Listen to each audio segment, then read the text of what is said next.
Goeiemôre aan die elkeen. Goeiemôre. Ek kry een môre vanoggend terug, so ek is dankbaar vir elkeen van julle wat hier so is, en ons is opgewonde om ook na die woord van die Here te luister vanoggend. Goed, kom ons maak ons harte voor die Here stil. Here, wie mag klim op die berg van die Here? Wie mag staan op sy heilige plek? Hy wat rein van hande en suiwer van hart is, wat sy siel nie ophef tot nietigheid en nie vals sweer. Geliefdes in die Here Jesus Christus, genade vir u en vrede van God ons Vader en die Here Jesus Christus word u geskenk en ryklik vermenigvuldig deur die kragtige werkinge van die Heilige Gees. Amen. Ons praat vanoggend oor die liefde, so ek wil graag 'n samevatting van die wet hanteer, soos ons dit vind in Matteus 22, vanaf die 34ste vers, lees in die 53 vertaling. Toe die Fariseërs hoor dat hy die Sadduseërs die mond gestop het hulle almal saam vergader. En een van hulle, 'n wetgeleerde, het 'n vraag gestel om te versoek en gesê: Meester, wat is die groot gebod in die wet? En Jesus antwoord hom: Jy moet die Here jou God lief hê met jou hele hart en met jou hele siel en met jou hele verstand. Dit is die eerste en groot gebod. En die tweede wat hiermee gelyk staan, jy moet jou naaste lief hê soos jouself. Aan hierdie twee gebooie hang die hele wet en die profete. Kom ons doen staande belydenis van ons algemene, ongetwyfelde Christelike geloof. Elkeen spreek in sy hart saam, terwyl ek die 12 artikels van die apostoliese geloofbelydenis vir ons lees. Ons staan. Ek glo in God die Vader, die Almagtige, die Skepper van hemel en aarde, en in Jesus Christus, sy eniggebore Seun, ons Here, wat ontvang is van die Heilige Gees, gebore uit die maagd Maria, wat gelei onder Pontius Pilatus, gekruisig, gestorwe en begrawe is en neergedaal het in die onderste dele van die aarde, wat op die derde dag weer opgestaan het uit die dood, opgevaar het na die hemel en sit aan die regterhand van God die Almagtige Vader, vanwaar hy sal kom om te oordeel die lewende en die dode. Ek glo in die Heilige Gees. Ek glo aan 'n heilige, algemene Christelike kerk, die gemeenskap van die heiliges, die vergifnis van sondes, die opstanding van die liggaam en 'n ewige lewe. Soos die Here dan gepraat het deur die foto, staan hy ook na die berge waar sy hulp vandaan kom en daardie, dan het hy sy vergadering gekonstitueer. As hy die gemeente gegroet het met die seëngroet, geliefdes in die Here Jesus Christus, genade vir u, dan God gepraat. Ons het geantwoord deur 'n liefdessin, 'n loflied tot eer van die Here. Juig al wat leef, juig voor die Heer en enige ander loflied wat ons kan sing. Soos wat ons gesing het vanoggend Psalm 74. Dan kom die Here en hou sy wet weer aan ons voor. Vanoggend 'n samevatting van die wet. En soos wat die twee gesprek aangaan, antwoord ons en ons bely ons geloof voor die Here. Ek glo in God die Vader, ek glo in God die Seun, en ek glo in God die Heilige Gees, en ek glo in sy kerk, die instelling wat hy daar gestel het, hier op die aarde. En dan sing ons daar in die ewig onbegryplik wese, en kom die Here en hy praat nou deur sy skriflesing. En dan sal ons weer praat deur die kanselgebed, wat ons tot die Here toe bid, en dan praat die Here weer deur die prediking van sy woord, wat 'n proklamasie is, van dit wat in sy woord staan. En dan sal ons aan die einde weer antwoord op 'n slotgebed en 'n slotgesang, en die Here sal antwoord deur die seën van die Here op die gemeente te lê. Wat ons hier doen is nie 'n gewoonte nie. Dit is 'n tweegesprek tussen ons en die Here. So kom ons luister nou met verskuldigde eerbied na die woord van God, soos ons dit vind in 1 Korintiërs 13, die hoofstuk van liefde. Kom daai na 1 Korintiërs 13.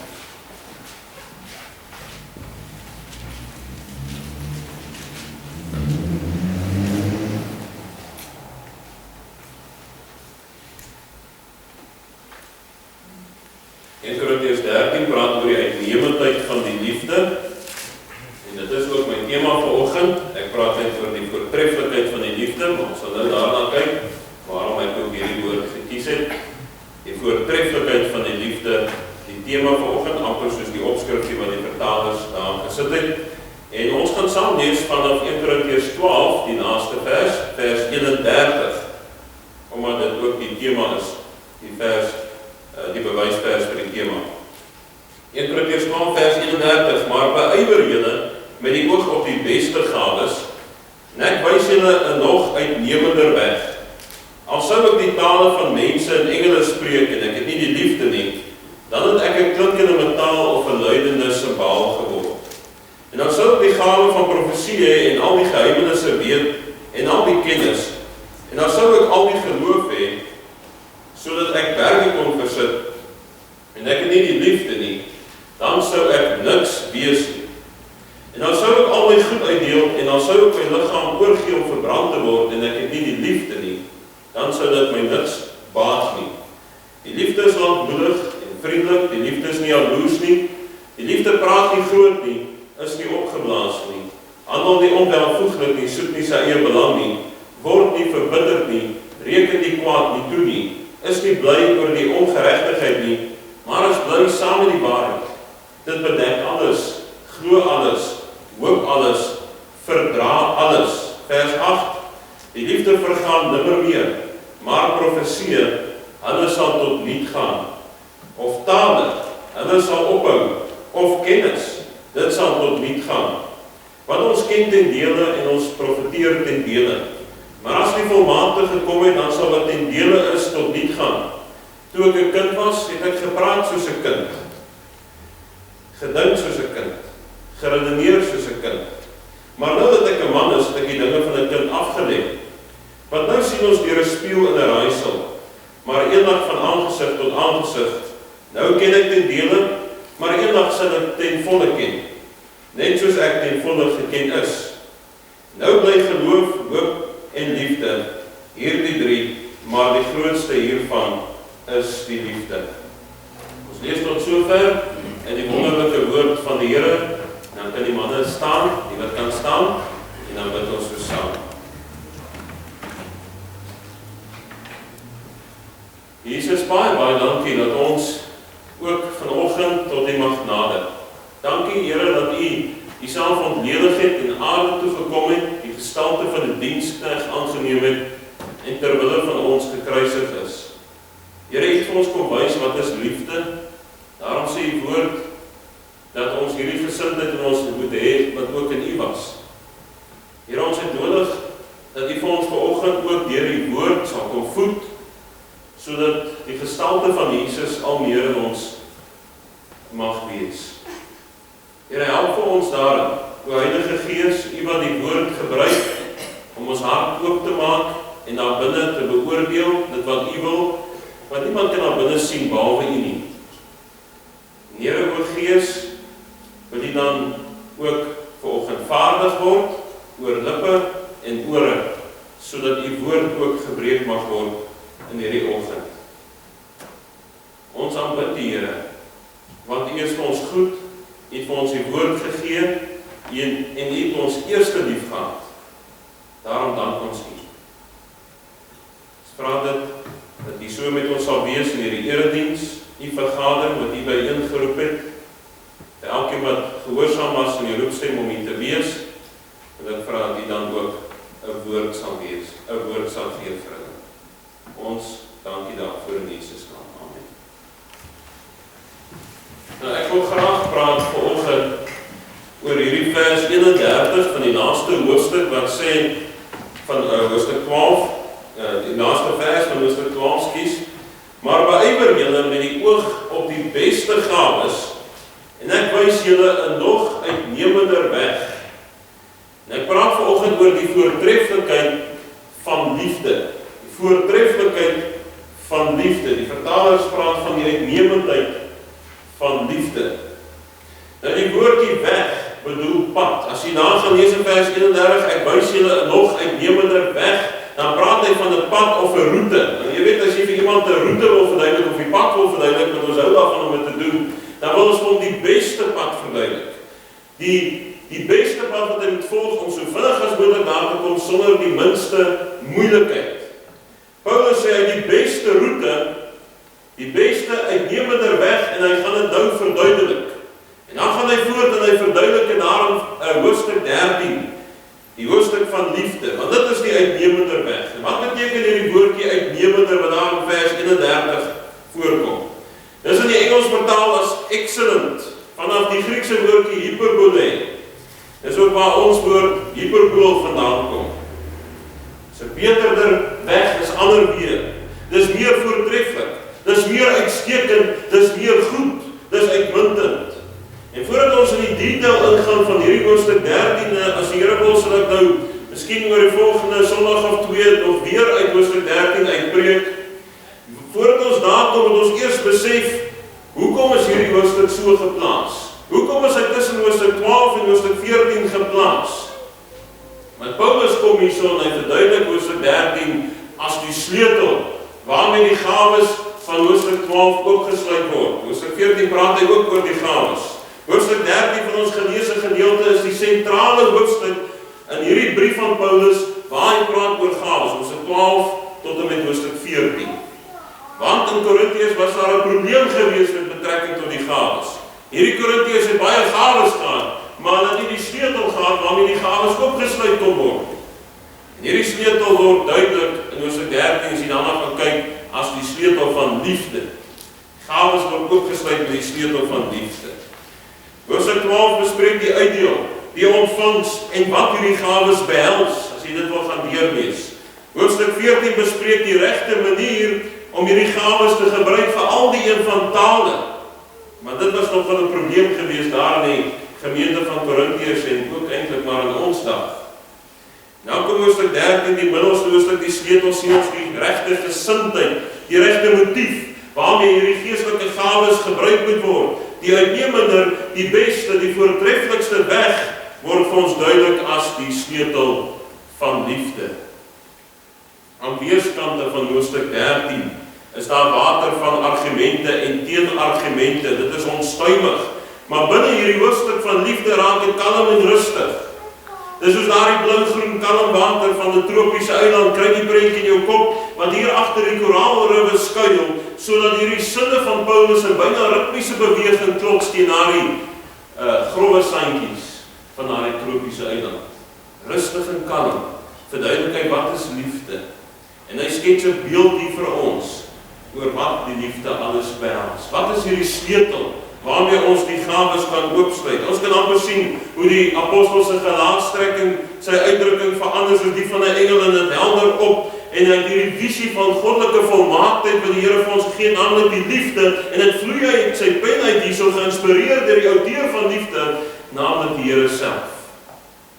Ons kan maar net met eerbied en verwondering hier voor die Here buig as ons besef dat dit Paulus was wat hierdie gedeelte vir ons neergepen het. Paulus die moordenaar, nie die apostel van liefde, Johannes nie.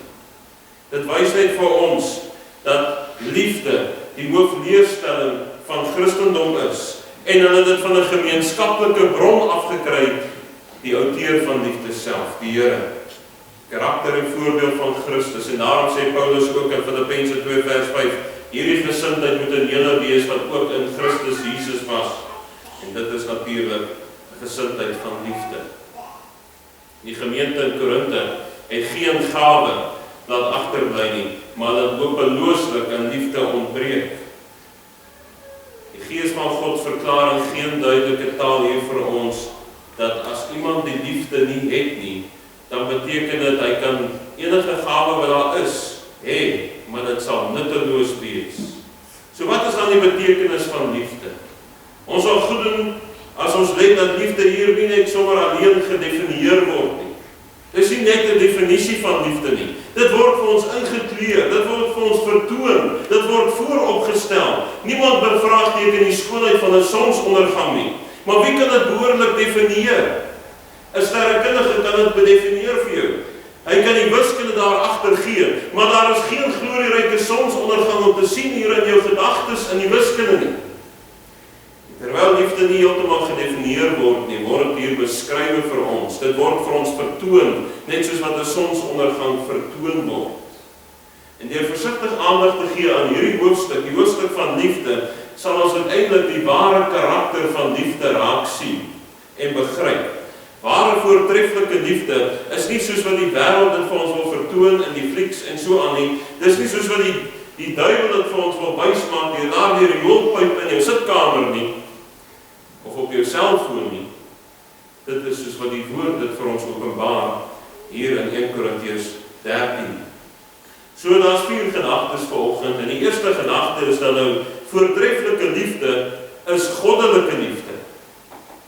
Hy sê in vers 13, nou bly geloof, hoop en liefde hierdie 3, maar die grootste hiervan is die liefde. Liefde is geestelik. Daar is 3 woorde in die Griekse taal, en jy het dit sekerlik al gehoor, wat almal as liefde in Afrikaans vertaal word. En die eerste van hierdie woorde vertel van 'n passie. Dit vertel van sensuele begeertes. Dit is die woordjie eros, en jy kry nie hierdie woord sommer voor in die Nuwe Testament nie, maar wel in die een of ander vorm in die Ou Testament.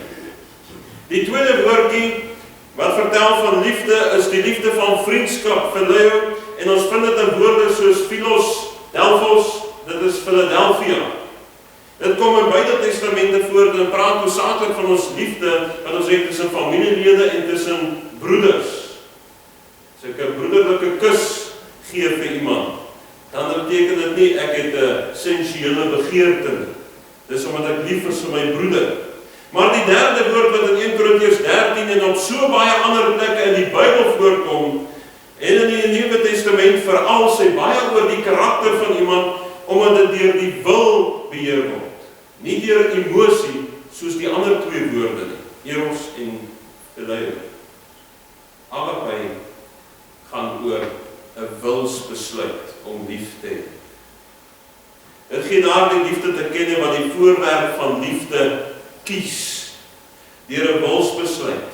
En dit maak dat daardie liefde selfopofferende liefde is. Wat die ander 2 woorde wil neem, hierdie liefde gee. Dis hoekom dit goddelike liefde is. Dis geestelike liefde. Daarom is liefde die woord wat gebruik word om Christene se houding teenoor hulle vyande weer te gee. Dis 'n keuse. Dis nie emosie soos die ander 2 woorde nie. En Christendom het die woord liefde geneem en dit op 'n ander vlak geplaas, omdat die Here dit op 'n ander vlak plaas. Omdat dit die woord is wat vir ons duidelik word hier uit die woord van God, uit 1 Korintiërs 13. So liefde is dus geestelik, want liefde het 'n goddelike oorsprong. Want God is liefde, sê 1 Johannes 4 vers 8. En dit is hierdie feit dat God liefde is, wat aan die woord liefde, soos dit in die Nuwe Testament gebruik word, sy hemelse kwaliteite gee vir ons. Ons aanbid hom, wat nie net lief het nie, maar wie sy karakter, heilige liefde, uitbeeld vir ons. En daarom is hierdie liefde slegs in God te vind, en word perfekte liefde slegs deur God geïllustreer en deur God gegee. En omdat suiwer liefde geestelik is en 'n goddelike oorsprong het, is dit onvernietigbaar, want God is ewig. En daarom is hierdie albei liefde ewige liefde. 1 Korintiërs 13 vers 8, die liefde vergaan nimmer meer. Dit is ewig. Dit is onvernietigbaar. Maar profesie, hulle sal tot niet gaan. Tale, hulle sal ophou. Kennis, dit sal tot niet gaan. Ander dinge gaan verby. Maar ware liefde is ewige liefde. Liefde is nie afhanklik van iets nie. Ek moet iets gee om te kan terugontvang nie. Dit is onvoorwaardelik. Ek gee sonder om iets terug te verwag. Liefde is nie afhanklik van iets nie. Dit word nie geaffekteer deur iets buite liefde nie. Liefde is tevrede om uit te stort oor een en elkeen. Johannes 3 vers 16, want so lief het God die wêreld gehad, dat hy sy enige gebore seun gegee het, sodat elke een wat in hom glo nie verlore mag gaan nie, maar die ewige lewe kan hê. En die kind van God se hart word hierdie liefde uitgestort. Hierdie liefde om te gee. Dit is hoekom Romeine 5 vers 5 sê, en die hoop beskaam nie, omdat die liefde van God, wat se liefde is dit? Dit is hierdie geestelike, nimmer eindigende van goddelike oorsprong-liefde, wat in ons hart uitgestort word. En hy sê, die liefde van God word in ons hart uitgestort deur die Heilige Gees. Wie ontvang die Heilige Gees? Dis die wat weergebore is. Dis die wat kinders van God is. Hulle die Heilige Gees ontvang en daarom het hulle hierdie goddelike liefde binne hulle. Liefde tot God en liefde tot naaste. Soos 'n kruis, 'n vorm. Leer jou God lief hê met jou hele hart, met jou hele siel en met jou hele verstand. En die tweede wat hiermee gelyk staan, jou naaste lief hê soos jouself.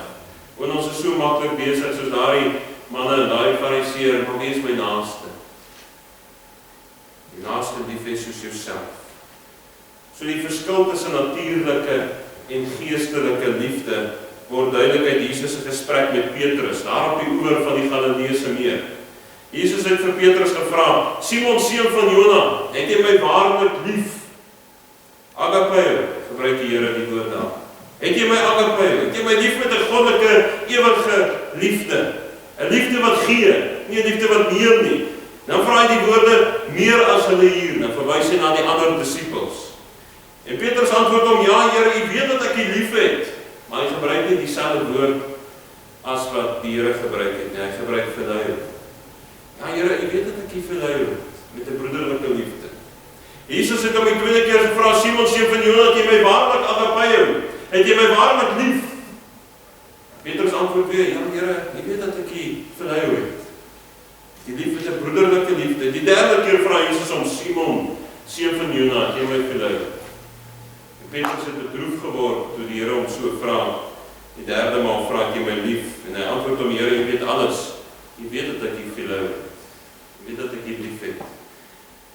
Petrus was nie bedroef omdat die Here hom 3 keer gevra het nie. Hy was bedroef omdat die Here tot sy vlak gedaan het. En dat hy wat Petrus is, nie kon styg na die Here Jesus se vlak van agapeo nie. Want hy wat Petrus is, weet dat hy die Here 3 maal nie te lang terug verloon het. Daar toe die hand gekry het. Voordat was hy bereid en hy het vir die Here gesê, Here, ek sal selfs met jy gaan tot in die dood in. Toe sê die Here vir my, jy sal my verloon. En wat het gebeur? Hy het hom verloon. En daarom het hy nie die moed om hierso vir die Here te sê, Here, ek het nie lief met 'n agapeo liefde nie. Ek het nie net lief met 'n verluie liefde. En hy raak bedroef. Hierdie gedeelte wys dat Petrus se geloof in homself so geskit was deur sy herhaalde ontkenning van Jesus, dat hy dit nie durf waag het om hierdie geestelike onvernietigbare liefde vir Jesus te verklaar in hierdie oomblikke nie, maar net sy menslike, sy natuurlike aangetrokkenheid, sy natuurlike liefde wat enige mens het vir sy familie en vir sy broeders. Maar na Pinkster, na die uitstorting van die Heilige Gees, toe kon hierdie disippels se liefde beweeg na 'n hoër vlak toe, want die liefde van God is in sy hart uitgestort deur die Heilige Gees wat in hom gegee is. Die uitstorting van die Heilige Gees. En toe kon hy sy liefde bewys, sy agapeo bewys aan die Here, deurdat hy gegee het, sy getuienis en uiteindelik die dood. Hy het vir die Here Jesus gesterf. En nou dat ons weet dat daar in hierdie hoofstuk van geestelike, goddelike, onvernietigbare liefde gepraat word. Nou kan ons na hierdie brief van Paulus kyk, na hierdie hoofstuk 13. Kyk wat behels hierdie liefde, hierdie lofsang van liefde. Want hy is opgedeel in 3 dele en as Here wil sy in 3 preke daaroor bring. Ons hanteer vanoggend nou die eerste preek daarvan en dit is in vers 1 tot 3. Hy praat van die voortreffelikheid van die liefde. En daarom onthul dit die waarde wat daar in liefde is. Vers 4 tot 7 praat van die voorreg van liefde. En daarom vertel dit van die deug wat daar in liefde is. Vers 8 tot 13 praat van die vastigheid wat daar in liefde is. En daarom verklaar dit die oorwinning van liefde vir ons. Maar ons kyk vanoggend dan nou na die eerste van hierdie 3 dele. Vers 1 tot 3. Waarin die liefdeshoofstuk opgedeel kan word. En vers 1 tot 3 het ons die beeld van 'n lewe sonder liefde. 'n Liefde bekroon met krag. 'n Liefde van diens in die lewe van 'n mens. En 'n lewe waarvan hy net kan droom, maar sonder liefde. En daarom is dit leeg en ydel. Hier word die soeklig van liefde gefokus op die mens se magtige wapens wat hy het. Wat is daar die magtige wapens wat die mens het? Emosie, sy intellek, sy wil wat hy kan uitoefen. En hy wys dat elkeen van hierdie drie, sy wil, sy emosie, sy intellek, nutteloos is sonder liefde, sonder die betrokkenheid van liefde. Hierdie kwaliteite word onderskei vir ons in hierdie eerste 3 verse, elke keer deur die herhalende woorde wat hy sê, en ek het nie die liefde nie, en ek het nie die liefde nie, en ek het nie die liefde nie. So in vers 1 gaan ons praat oor die emosie, in vers 2 gaan ons praat oor die intellek, en in vers 3 gaan ons praat oor die wil. So in die tweede gedagte dan nou, voortreffelike liefde is goddelike liefde, ja, maar dit is goddelike liefde wat heers oor die hart van die mens. Of as jy 'n ander woord daar wil insit as hart, dan moet jy emosie daarin sit. Vers 1 sê, al sou ek die tale van mense en engele spreek en ek het nie die liefde nie, het ek 'n klinkende metaal of 'n luidende simbaal geword. Liefde moet in beheer wees van al ons emosies. Dit moet oor ons hart heers, deur die Heilige Gees wat in ons hart uitgestort is. Sien nie waartoe ek beweeg. Vervulling met die Heilige Gees stort hierdie liefde in ons hart uit, hierdie goddelike liefde. En dit beheer ons emosies, beheer ons hart. Die uitdrukking al sou die tale van mense en engele spreek is 'n uitdrukking van sterk emosie. Vir 'n oomblik verbeel die apostel hom hierso dat hy hierdie mag in sy hoogste vorm besit. Hy praat van tale van mense en van engele. Hy gebruik die tale van aardse en die tale van die hemelse in 'n majesteit. En as hulle enigstens sou bestaan, sou hy wat Paulus is, hulle gebruik het. En asseblief, ek praat nou nie van een of ander onbekende brabbeltaal wat mense sê, dit is 'n teken daarvan dat jy vervul is met die Heilige Gees. Die apostel praat daarvan dat sy emosie uitgedruk word in die wydste en volste sin waarin die uitdrukking enigstens moontlik is, al sou hy die tale van enige taal hier op aarde kan praat, al sou hy enige hemelse taal kan praat, al kan hy sy emosie uitdruk op hierdie maniere, op die beste moontlike manier, sou hy sê, as hy al die gawes besit wat daar kan wees, wat hierdie dinge betref, om sy emosie te kan beheer, as daar die liefde betrokke is nie, as die Heilige Gees nie in sy hart uitgestort is deur die vervulling met die Heilige Gees nie, dan sou dit niks beteken nie. Dan sou hy 'n liefdelose persoon wees. Dan sou dit 'n galmende, klinkende simbaal en metaal wees. Al sou so 'n gawe alles insluit wat enige taal van beide wêrelde kon uitdruk, sou dit sonder liefde, sonder harmonie wees. Dit sou soos 'n musiekinstrument wees wat uitgestel is. Ek het al op my gitaar probeer speel as hy uitgestel is. Dit klink verskriklik. Ek dink as hy uitgestel is, klink hy ook eintlik uitgestel is. Maar in elk geval, dis as jy die liefde het, dan klink dit so.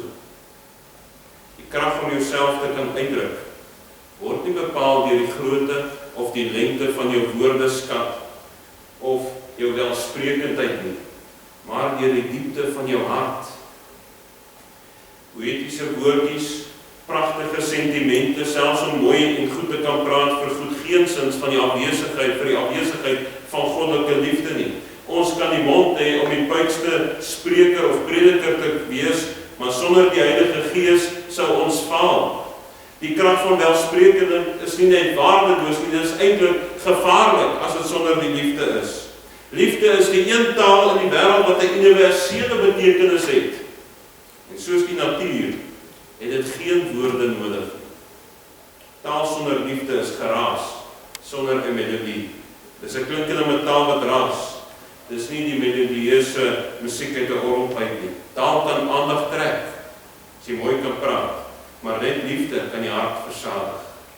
Jesus het gesê die belangrikste gebod is liefde, en Paulus het daarbey aangesluit in Romeine 13 vers 10, die liefde doen die naaste geen kwaad nie. En daarom is liefde die vervulling van die wet.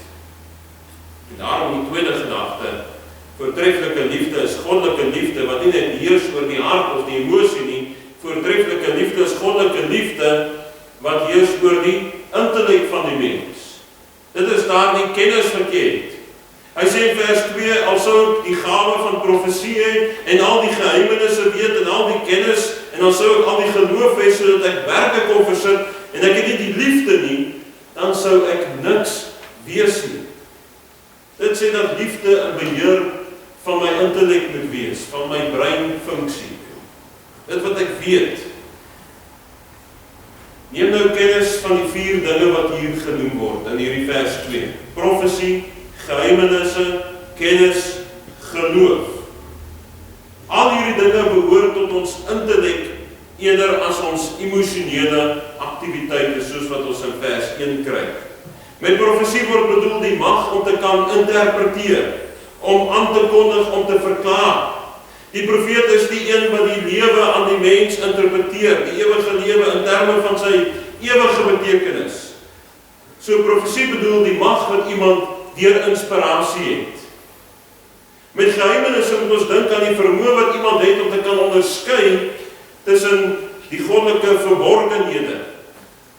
Aanhoor is om geestelike dinge te kan verstaan in die woord van die Here. Met kennis word bedoel die verstand wat ek het. Die verstandskennis het, ek ken die Bybel. Die dinge wat daarin staan. Ek ken die versies uit my kop uit. Dis die kennis wat ek het. Geloof is daar die kwaliteit wat my mag gee om die lewe se moeilikhede te kan oorkom, want ek het geloof in God. Weereens, veronderstel hierdie apostel, dat dan sou hy al hierdie kwaliteite in hulle volheid besit. Profesie, geheimenisse, geloof, kennis, al sou hy alles wat dit bied hê. Al sou hy die kwaliteite in hulle volheid besit, al sou hy die hele raad van God kon onderskei, al sou hy die volle waarheid verstaan, al sou hy die geloof besit wat enigiemand kan besit, dat hy deur die krag uitmuntende vermoë besit om die woord van God deur prediking dalk te kan proklameer soos die profete van ouds. Al sou hy dit kan doen, sou dit niks wees, al het hy al die intellektuele vermoëns as hy nie die liefde het. In die Ou Testament leer ons dat daar sulke mense was, ja ook in die Nuwe Testament. William is 'n goeie voorbeeld van iemand wat krag gehad het om te kan profeteer, maar sonder die liefde. Openbaring 2 vers 14, ek het enkele dinge teen jou, dat jy daar mense het wat vashou in die leer van Biliam, wat Balak geleer het om 'n struikelblok voor die kinders van Israel te werp, naamlik om afgodsoffers te eet en te hoereer. So wat Biliam hierso gedoen het, hy was 'n profeet van die Here gewees, en elke keer het Balak hom gevra om die volk te vervloek, en hy sê, nee, ek kan nie, as die Here sê, ek moet hulle seën, dan kan hulle nie vervloek nie, en elke keer seën hy hulle in plaas van om te vervloek, maar toe hy klaar is, toe gaan hy dan na Balak toe, en toe leer hy hom dinge. Hy sê vir hom, luister, jy en jou volk moet vir die kinders van Israel 'n struikelblok wees, en hulle leer om afgodsoffers te eet en te hoereer. Dan sal die Here self sy toorn oor hulle laat losbars. Iemand hy gedoen het, hy was 'n profeet, maar met geen liefde nie. Kajafas, hy is die hoofpriester, hy was 'n voorbeeld van iemand wat wys dat geestelike onderskeiding moontlik is, maar sonder liefde. As Johannes 11 vers 49 gaan lees, een van hulle Kajafas, wat daardie jaar hoofpriester was, sê vir hulle, julle weet niks nie. En dink nie daarom dat dit vir ons voordelig is dat een man vir die volk sterwe en nie die hele nasie omkom nie. En dit het hy nie uit homself gesê nie, maar omdat hy daardie jaar hoofpriester was, het hy geprofeteer dat Jesus vir die volk sou sterwe. Hy het geestelike onderskeiding gehad, maar hy is ook die een wat gesorg het, of een van die wat gesorg het dat Jesus gekruisig word. Geen liefde nie. Judas Iskariot, hy wys ons dat baie kennis oor geestelike dinge moontlik is, maar sonder liefde. Johannes 12 vers 4 sê een van sy disippels, wat saam met hom gewandel het vir 3 jaar lang, Judas Iskariot, die seun van Simon, wat hom sou verraai, waarom is hierdie self nie vir 300 pennings verkoop en die geld aan die armes gegee nie? En dit het hy gesê nie omdat hy oor die armes besorgd was nie, maar omdat hy 'n dief was en van die bydraes gevat het. Kennis oor Jesus, al die wonderwerke gesien, geen liefde nie. Johannes en Jakobus, 2 ander disippels van Jesus, wys ons dat daar 'n sekere tipe geloof selfs moontlik is, maar sonder liefde. Lukas 9 vers 54, en toe sy disippels Jakobus en Johannes dit sien, hulle sien hulle die Samaritane wat nie vir Jesus wil toelaat in hulle dorp nie, toe sê hulle, Here, wil U hê dat ons vuur van die hemel laat afdaal en hulle verteer soos Elia wat gedoen het? So hulle wys dat hulle ook kennis van die woord van die Here het. Maar hy draai hom om en hy bestraf hulle en sê, julle weet nie van hoedanige gees julle is nie. Want die Seun van die mens het nie gekom om die mense se lewens te verderf nie, maar te red, en hulle na 'n ander dorp vertrek. Dit is net liefde wat geloof, kennis en geestelike onderskeiding waarde gee aan die een wat dit besit. Hierdie dinge is baie goed, dis goed om dit te hê, maar sonder liefde is dit nutteloos. Sonder die uitstorting van die Heilige Gees, vervulling met die Heilige Gees, beteken hierdie dinge nie so baie. Liefde alleen is die teken van geestelike lewe by iemand. En dit is die kenmerk van 'n geestelike karakter. Die dinge wat in vers 2 genoem word is geskenke wat die Here ons gee, dis gawes, ja, wat betref die intellek, maar liefde is daardie genadegawe wat nodig is om daardie dinge te ontsluit. Ons weet dat mens gawes sonder genade kan hê. Ons weet ook dat mens genade sonder gawes kan hê. Want dit is beter om liefde te hê sonder enige gawe van die Here. Die afwesigheid van liefde is selfsug en geestelike onderskeiding, kennis en selfs 'n sekere tipe van geloof kan baie selfsugtig raak. Die kennis maak opgeblaas, maar die liefde stig. Hoorie, kennis maak opgeblaas, maar liefde stig. Kan die gawe van kennis hê, maar kennis beteken niks as dit nie deur liefde aangewend word. As die Heilige Gees nie in jou hart uitgestort is, as die liefde van God nie in jou hart uitgestort is. Geloof sonder liefde het al baie gedoen om bitterheid in die wêreld te veroorsaak. Baie mense doen dinge in die naam van geloof, maar dit beteken absoluut niks nie. Dit veroorsaak net bitterheid, want daar is nie liefde betrokke. Liefdelose geloof kan berge versit. Dit kan, maar dit versit daai berg in die pad van 'n ander broeder en dit veroorsaak bitterheid. Selfsug kan intelligent wees. Selfsug kan selfs fatsoenlik wees. Dit kan selfs geestelik voorkom. Want die wêreld is vol liefdelose predikers en geestelike leiers en sogenaamde Christene wat mag sonder genade uitoefen, sonder die genadegawe. Wat die intellek het en gebruik, daai gawe, maar hulle gebruik nie die liefde nie. Vierdens, laaste gedagte uit vers 3 uit. Voortreffelike liefde is goddelike liefde wat heers oor die wil van 'n mens. Vers 3, al sou ek al my goed uitdeel en al sou ek my liggaam oorgee om verbrand te word en ek het nie die liefde nie, dan sal dit my niks baat nie. So as vers 1 nou praat oor die emosionele mag wat ons kan uitoefen, en as vers 2 praat oor die geestelike mag wat ons deur kennis kan uitoefen, dan praat vers 3 oor die wil van 'n mens. Dis wat hy kies om te bestuur deur sy wil te gebruik. Hierdie 3 dinge, die emosie, die intellek en die wil van die mens, omsluit al ons vermoë wat ons as mens het. In die sielslewe moet hierdie 3 saamwerk, die intellek, die wil en die emosie met mekaar. Maar hulle kan dit net behoorlik doen as dit deur die sleutel van liefde oopgesluit word. As liefde in beheer is, as die Heilige Gees in beheer is van jou lewe. Dis net die liefde wat ons vele vermoëns kan harmoniseer en behoorlik bestuur. Liefde stel die grense vir ons en ons bly gewilliglik binne daardie grense. Dis hoekom ons die wet van die Here wil onderhou, nie meer om gered te word nie, maar omdat ons gered geword het en nie vir die Here is. Gee terug.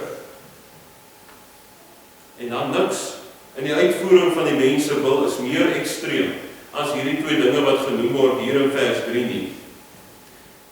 Dis die keuse om alles wat jy het, al jou besittings uit te deel en weg te gee vir die Here. En tweedens om jouself, jou hele lewe oor te gee om verbrand te word. Dis die totale opoffering van jouself, om jouself op die altaar te plaas. Dis die totale opoffering van besitreg en lewensreg. wat jy het. En jy gee dit vir die Here, ter wille van die liefde. Dit sluit hierdie gawe van jou wil oop. Die apostel plaas homself in so iemand se skoene. Hy dink daaraan dat selfs al sou hy al hierdie dinge opgee, sy besitreg en sy lewensreg sou hierdie opoffering niks beteken as sy handelinge nie deur liefde gemotiveer en bestuur word nie. Dit is eintlik ondenkbaar dat opofferinge soos hierdie gedoen sal word deur mense wat nie liefde het, deur liefdelose persone. Maar dis wat hier bedoel word. Ek dink byvoorbeeld aan die selfmoordbomaanvaller wat dinge doen as gevolg van sy geloof. Hy offer homself op. Hy gee sy lewe sodat ander mense moet sterf, maar hy doen dit ter wille van sy geloof. Maar hy doen dit nie ter wille van sy God nie. Hy doen dit om sy plekkie daar in sy hemel te verseker. Dis hoekom hy dit doen. Dis nie liefde nie. Hy offer homself op, sy hele lewe. Die punt wat die apostel probeer tuisbring, is dat ook 'n Christen miskien alles wil opoffer vir die Here. Terwille van die kerk, terwille daar by die huis, terwille van die Here se dinge, maar uit 'n ander motief, as liefde tot God en liefde tot naaste. Handelinge of aksies in hulle self is nutteloos. 'n Handskoen is nutteloos as daar nie die hand van liefde binne hom is wat hom beheer nie. As die Heilige Gees, die liefde wat in die hart uitgestort is, nie daar die handskoen beheer nie, dan is alles wat ek opoffer vir die kerk en vir die Here en vir ander mense nutteloos. Die Here het dit nie gesê het jy moet dit doen. Selfs by julle lewe. Die bladsye van die kerkgeskiedenis wys vir ons dat manne sal veg en sterf vir Christendom. Kyk maar net na die kruistogte. Maar hulle wil nie lewe in die gees van Christendom. Dis liefde. En as al kerk toe kom vir die predikant, as hy nie daar is nie, dan kom hulle nie. En as hy iets doen vir iemand, of vir die kerk, as iemand nie dankie sê nie, wat ook nie reg is nie, dan is hulle baie ongelukkig. Wat was dan die motief gewees? As die motief liefde. Liefde wat opoffer, terwille van die Here en sy saak, sonder om enigiets terug te verwag. 2 Korintiërs 9 vers 7 laat elkeen gee soos hy hom in sy hart voorneem. Nie met droefheid of uit dwang nie, want God het 'n blymoedige gewer lief. So die Here se teregwysing hier in die gemeente van Efese geld vir elkeen van ons vanoggend. Openbaring 2 vers 2. Ek ken jou werke en jou arbeid en jou lydsaamheid. Jy doen goeie goed. En dat jy slegte mense nie kan verdra nie, want die leer is belangrik. En dat jy die op die proef gestel het wat sê dat hulle apostels is en dit nie is nie en hulle leenaars bevind het. Al die dinge is goed. En dat jy verdraad en lydsaamheid besit terwille van die saak van jou. Hierdie dinge is goed. En terwille van my naam gearbeid en nie moeg geword het nie, dit is goed. Maar ek het dit teen jou, dat jy jou eerste liefde verlaat het. Dis die liefde. Dis die vervulling met die Heilige Gees.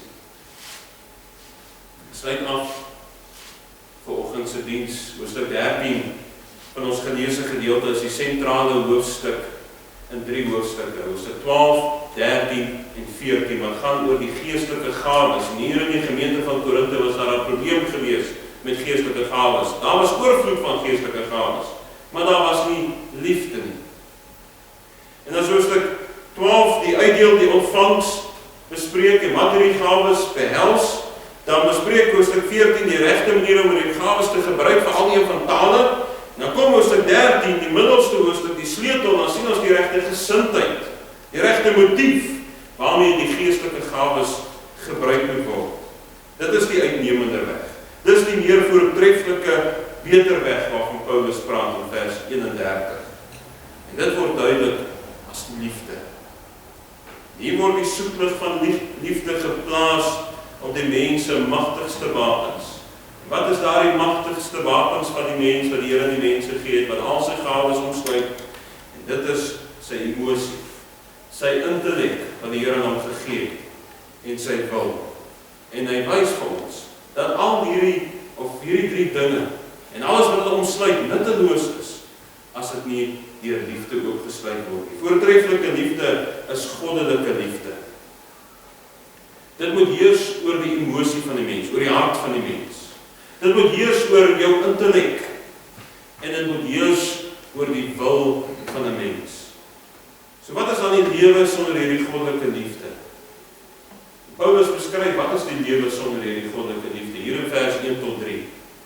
En hy gebruik 5 keer die woorde al sou ek dit of dat doen.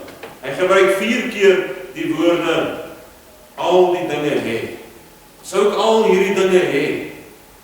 Dan skep hy eintlik 'n persoon wat nog nooit geleef het nie, want nie een van ons het al hierdie dinge nie. Maar hy skets 'n prentjie van 'n perfekte persoon wat al hierdie goeders omsluit, die perfekte emosie, die perfekte wil, die perfekte intellek. Hy sê hierdie persoon se gawes sou nutteloos wees as hy nie die liefde het nie. Al is hy iemand wat ongeëwenaarde welsprekendheid het, al is hy iemand wat diepgaande insig het oor die dinge van die Bybel, 'n breë kennis van die Bybel, wat 'n alles oortreffende geloof het, meer as ander.